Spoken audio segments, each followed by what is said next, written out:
Hello, students. Good morning, all of you. How are you all? Okay, myself Anjali Panchal, your English teacher. Today, I want to teach you lesson number 9, a bicycle in good repair.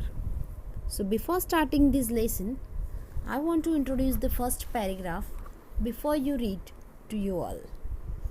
If you wish to go on a long bicycle ride, the bicycle should be in good condition. If possible, an expert mechanic should overhaul it. So, students, if you want to go for a long bicycle ride, so what is the first condition? The first condition is that your bicycle should be in good condition, and if possible you have to take it to the good mechanic for its repairing. But what happens if the machine has a will of its own and the machine knows next to nothing? But अगर क्या होगा if the machine has a will of its own, अगर machine की खुद की कोई इच्छा है and the mechanic knows next to nothing, and the mechanic doesn't know anything what to happen next in this story. So let's start this story, a bicycle in good repair.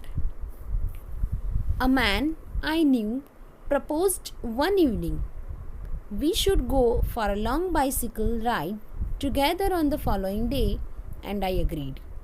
Students, here a man is a bigger child and I refers to a small child, that is the author, a writer for this story.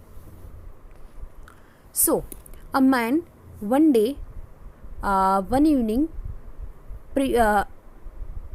gave a proposal to the author that we'll go for a morning bicycle ride tomorrow, and the author is agreed. Here जो एक man है वो author को कहते हैं कि हम दूसरी सुबह लंबी बाइसिकल राइड पर जाएंगे, और फिर ऑथर जो है वो रेडी हो जाते हैं. I got up early, for me I made an effort and was pleased with myself. Here author said that, author कहते हैं कि मैं उस सुबह जल्दी उठ गया और मैंने अपने लिए एक प्रयत्न किया, and was pleased with my self means मैं मेरे लिए ही खुश हो गया. I came half an hour, sorry, he came half an hour late. I was waiting for him in the garden.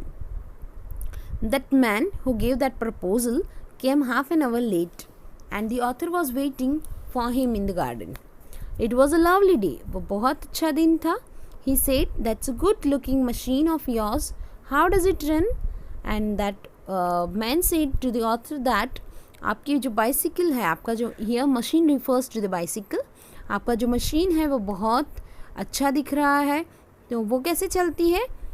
So the author replied that, oh like most of them, I answered, easily enough in the morning, goes a little stiffly after lunch.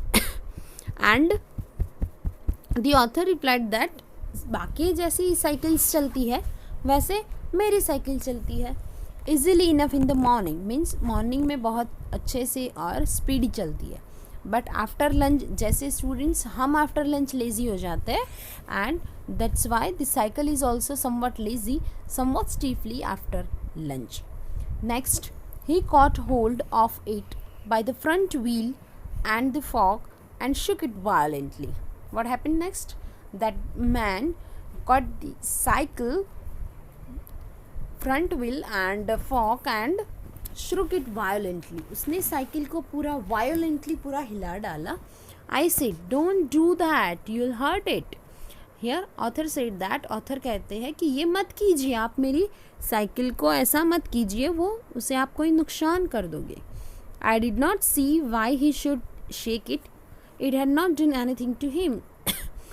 And the author said that, कि मुझे नहीं पता है कि उसने ऐसा क्यों किया, उन्होंने ऐसा क्यों किया, क्यों मेरी साइकिल को हिला दिया. मेरी साइकिल ने ना तो उनके साथ कुछ किया था और ना तो मैंने ही उनके साथ कुछ किया था. बिसाइड्स, फिर भी, if it wanted shaking I was the proper person to shake it. फिर भी अगर उस साइकिल को अगर शेकिंग चाहिए थी तो उस साइकिल को शेक करने के लिए प्रॉपर पर्सन जो था वो मैं था. मैं मीन्स ऑथर था, because that cycle is belongs to the author. I felt much as I should had he started walking my dog. Here author felt that, author को ऐसा फील हो रहा था जैसे वो इंसान अपने डॉग को मार रहा है. वैकिंग हियर मीन्स बीटिंग और स्ट्राइकिंग. कुछ ऐसा लग रहा था, ऑथर को ऐसा फील हो रहा था कि जैसे वो मेरे डॉग को मार रहा है. He said this front wheel wobbles. The man said that here to the author that this front wheel wobbles means जो आगे का व्हील है वो wobble. Wobble here means unsteady, move unsteadily from side to side. आगे का जो wheel होता है वो थोड़ा हिल रहा है, घूम रहा है. I said it doesn't if you don't wobble it. It didn't wobble. As a matter of fact, nothing worth calling a wobble. Author said to that man, it doesn't if you don't wobble it. अगर तुमने उसे नहीं shake कर दिया होता, नहीं हिला दिया तो ऐसा कुछ भी नहीं था. सही बात तो ये थी कि वॉबलिंग जैसा कुछ हो ही नहीं रहा था. He said, this is dangerous. Have you got a hammer? And that person said to the author that कि ये बहुत डेंजरस है, क्या कोई तुम्हारे पास हैमर है? I ought to have been firm but I thought that perhaps he really did know something about the business. And I went to this tool shed to see what I could find.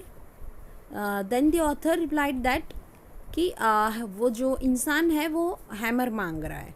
Hammer क्यों मांग रहा है?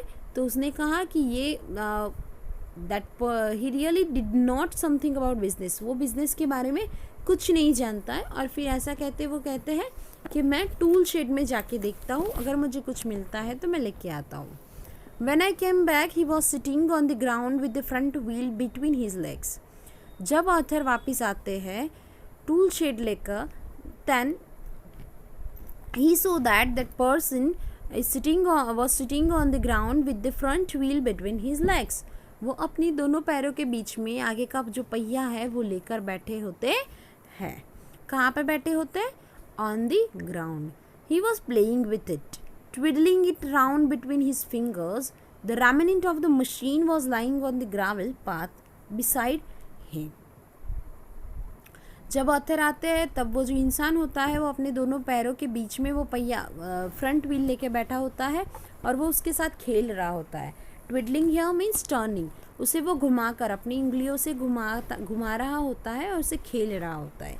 And the remnant means the remaining parts of that cycle, remaining parts of that machine जो होते हैं वो सारे grounds पर बिखरे पड़े होते हैं.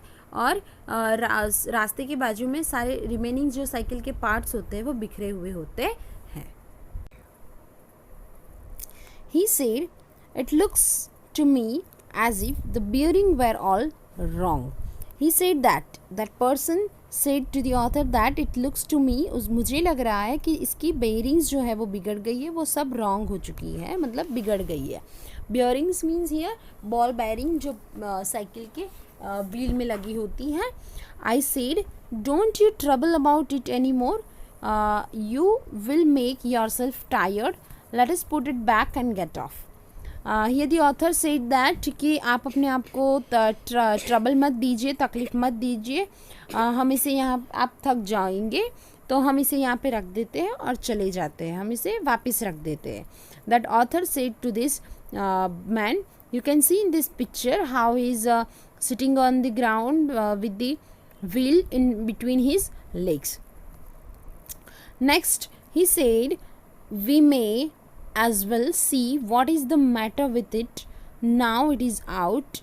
He talked as though it had dropped out by the accident. And the person said to the author that हमें ये देखना ही चाहिए कि the matter, what is the matter, क्या हुआ है. अगर ये मतलब रिपेयर नहीं करेंगे तो हमारा एक्सीडेंट भी हो सकता है. Before I could stop him he had unscrewed something somewhere and out rolled all over the path some dozen or so little balls.